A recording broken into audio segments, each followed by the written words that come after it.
What's up, everyone? Yesterday I had a pretty intense workout, so I needed something to kind of help me recover, get back in the groove, but I also don't have all day to just stretch and whatnot, so if you got 15 minutes, come and join me. This is going to be a quick but very efficient way to kind of open up the body. So we could start with some knee taps, but I'm kind of just doing this as the video gets going because this is more of a Yin Yoga practice. So I'm just kind of chilling here, waiting for you guys to get situated. But once you do, you can join me in tapping your knees to the floor and open up your hips. But this is going to be an extremely efficient practice to really open up your hips and really get into the breathing. And I'm going to describe how we're going to breathe.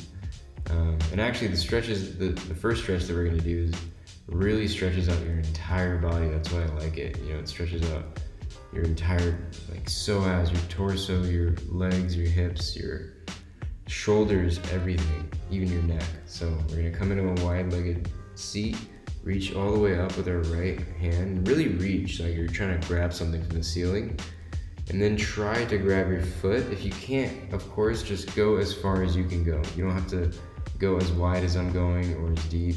You just kind of go to your comfort, and we're gonna relax here for a little bit of time. So while you are getting into your version of the stretch, take deep breaths and breathe in for 4 seconds, hold it for a second, and then breathe out for 8 seconds. Preferably breathe in through your nose and then out through your mouth, but we're literally just going to be holding this position and relaxing in it for the entire time.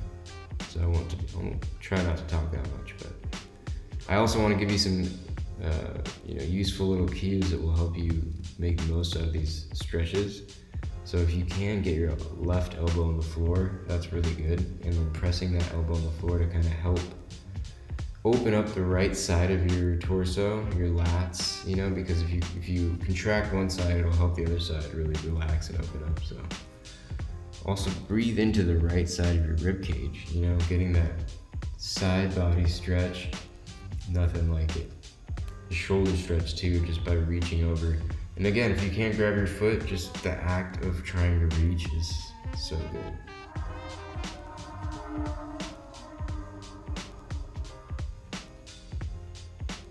Relaxing, breathing. The breathing is actually so important. I used to ignore breathing so much when I was first learning yoga. I would just, be like, what the hell does that have to do with anything? I'm just here to get flexible, but it has to do with everything. It really activates your parasympathetic nervous system, allowing you to, actually relax and let your muscles open up versus just being tight and in this fight or flight state. And you see what I'm doing? You could play with kind of reaching your arm up and around and just do whatever feels good for that shoulder.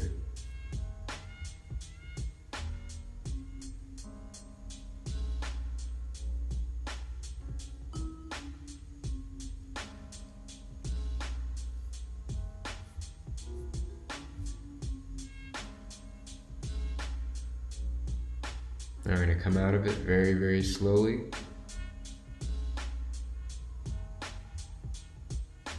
And we're going to slowly creep up on the other side. So with your right hand, your arm, try to grab that foot or get near to the foot. And then reach up and over with your left hand. Really reach up. That's what's going to initiate the stretch and really kind of make the stretch, go over multiple muscle groups, the whole left side fascia.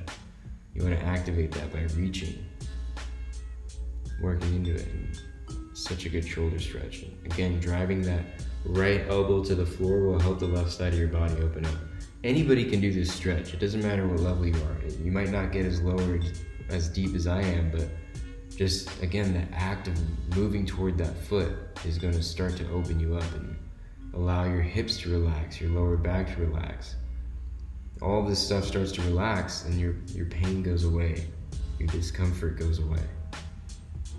And this is so important for active recovery too. So this is exactly what I do to make sure that I'm not sore, because I know that I need to hit an intense workout tomorrow. I just hit one yesterday. I pretty much do it every other day.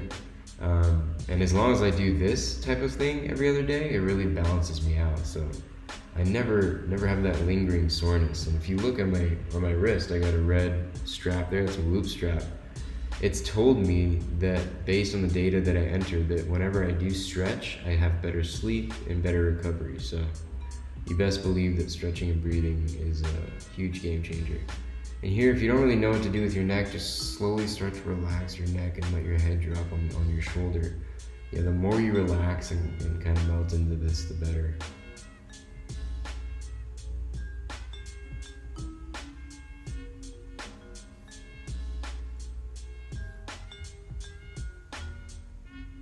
If you ever feel pain too, like sharp pain, just slightly come out of it, you know. Don't mess around with pain, but also don't be too afraid of discomfort, because that's how you're going to make the changes in your body, mold your joints.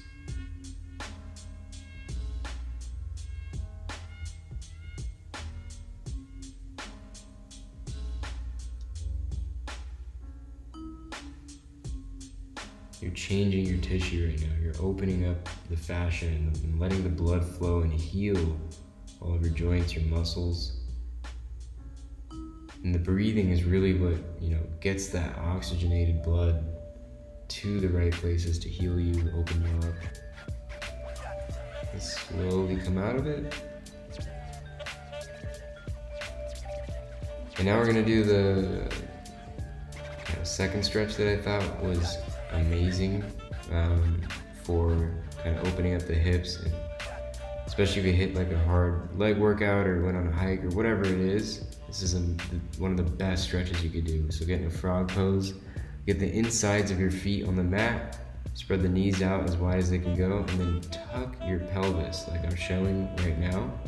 And this is how you really get in the stretch, by tucking that pelvis, kind of flexing the abs, relaxing the lower back. This is the best stretch, for me at least, for taking pressure off of my lower back, because that pressure often comes from tightness in the hips, and inability for the hips to actually function the way they should, so that your lower back starts to pick up that slack. So when you do this stretch and just tucking your pelvis like that, it lets the lower back relax, and it opens up your hips by kind of working this internal rotation that nobody ever works. And I'm slowly, you probably can't even see because I'm doing it so slowly, but inching my way back toward my feet, like I just kind of moved, you see? But I'm doing this super slowly because you can rip your knees apart or rip your hips apart because they're not used to this. And come as deep as you can go. Again, don't try to match me. Just go slow and start to relax.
All right, now we're gonna slowly start to come out of it in just a second here. Important that you take your time and you get a little head start. And now we're gonna do kind of the opposite of that internal rotation. We're gonna work the external rotation of our hips by coming into a pigeon. First on the left side, so bring your left leg up and in a pigeon. So you can see I'm doing a pretty closed angle here. I'm probably gonna push the foot up, yep. But if you can't do that and you're more comfortable at that more closed angle of bringing your foot closer to your hips, that's fine. It doesn't have to be perfect form here. Just feel a stretch. Get in the position, feel a stretch that you feel in your body. Square your hips, and then start to come forward. If you can't come forward, don't worry, just stay in that position.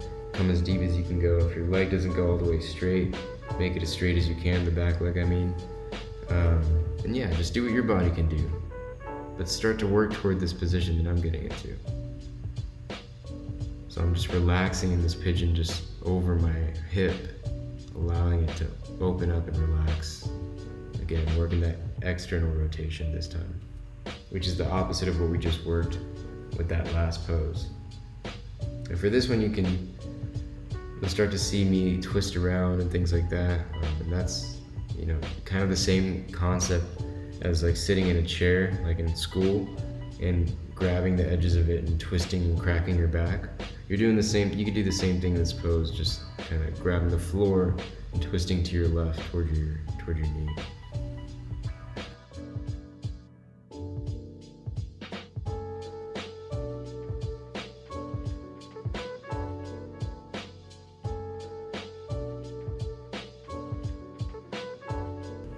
Coming up right now and doing just what I was talking about. I'm gonna grab the floor, twist. I even look up. Really working the spine and breathe as well.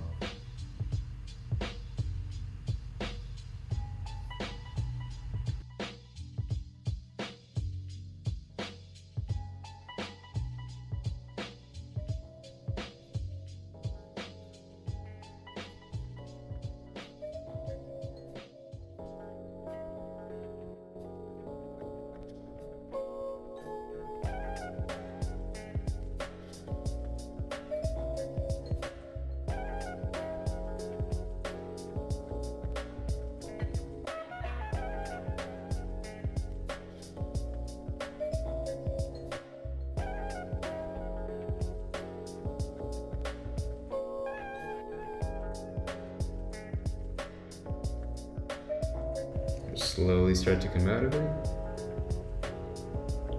and hop over to the other side, super slowly again.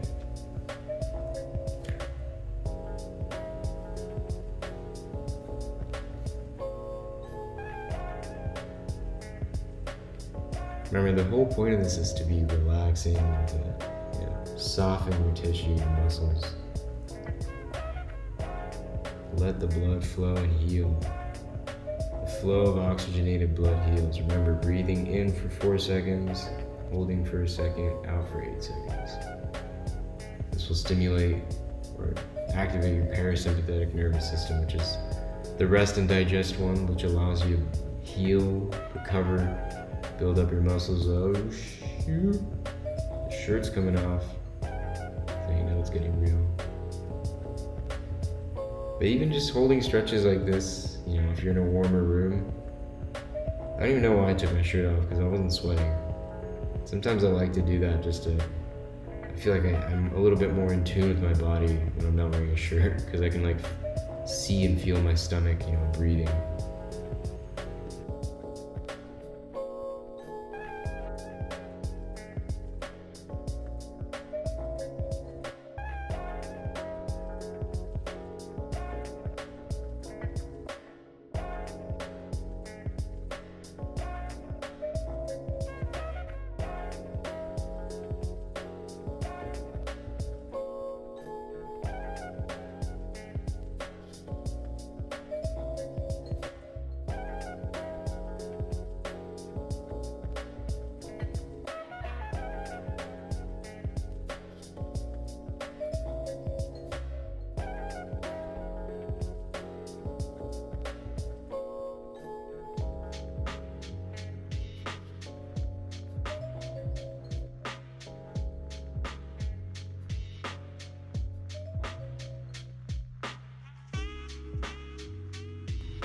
Kind of reaching to that other side. Now even kind of rest my head on my arm.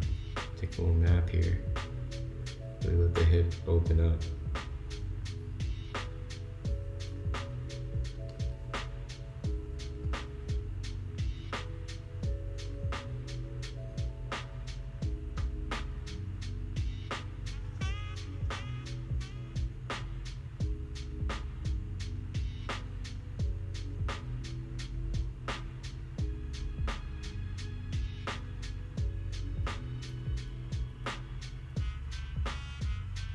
slowly come out of it. That's pretty much it. It's a quick, easy way to get in a restful parasympathetic state. Stretch your hips, prevent some soreness, help your body recover, and do it all within 15 minutes. Hope you all enjoyed that.